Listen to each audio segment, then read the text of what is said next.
my friends, no government in the history of mankind has ever got $1.6 trillion in a piece of legislation. We're doing that here. I mean, the extraordinary level of savings and the historic level of tax cuts at the same time, and all these great policy prescriptions. And I talked to Elon through all that and explained to him what we're doing, and that this is just the beginning of a long process of making government more efficient and effective, of cutting wasteful spending, fraud, and abuse. And you can't do it all in one bill. It took Congress decades to get to this situation. It's going to take us a little while to get out of it, but we have a very specific plan to do that. And Elon was encouraged by that conversation. We had it was a very friendly, very fruitful conversation together. And he and I talked about the midterm elections. And he said, well, I'm going to help. We got to make sure that the Republicans keep the House majority. We can't have the president impeached, which is what the Democrats would do on day one, as we all well know. And we've got to continue this. The Trump administration needs 4 years to do all this reform, not 2 years. The Biden administration, Biden-Harris, made such a disaster of every metric of public policy, it's going to take us more than one bill to fix it all. Elon and I left on a great note. We were texting one another, happy texts, Monday. And then yesterday, 24 hours later, he does a 180 and he comes out and opposes the bill. And it surprised me, frankly. And I don't take it personal. We don't take it personal. Policy differences are not personal.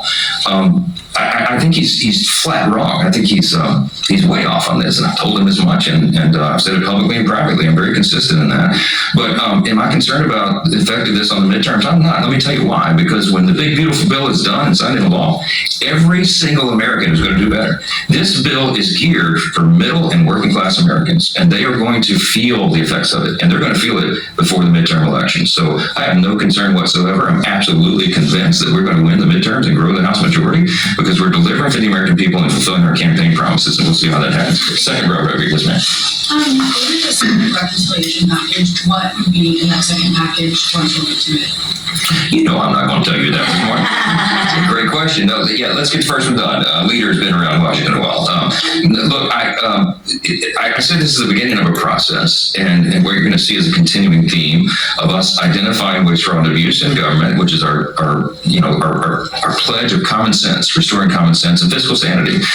So we have lots of ideas of things that might be in that package. But as you know, for the first reconciliation package, for the big beautiful bill, we worked on this for about 14 months. I mean, this was something we just drew up overnight. So we'll go through that same laborious process, and it'll be fruitful in the end. We'll do right by the American people. You mentioned that you talked to Elon on Monday, made this 180. What do you think changed? Why do you think he's coming out against this now? And have you spoken to the president and Elon since the infamous? Well, I'll tell you, I called Elon last night. He didn't answer, but I hope to talk to him today. I mean, it's not, it's very friendly, and we've laughed about our differences on policy before. I'm not upset about this, and I think he understands, and he's acknowledged to me before, that this is so serious that we can't fool around with it.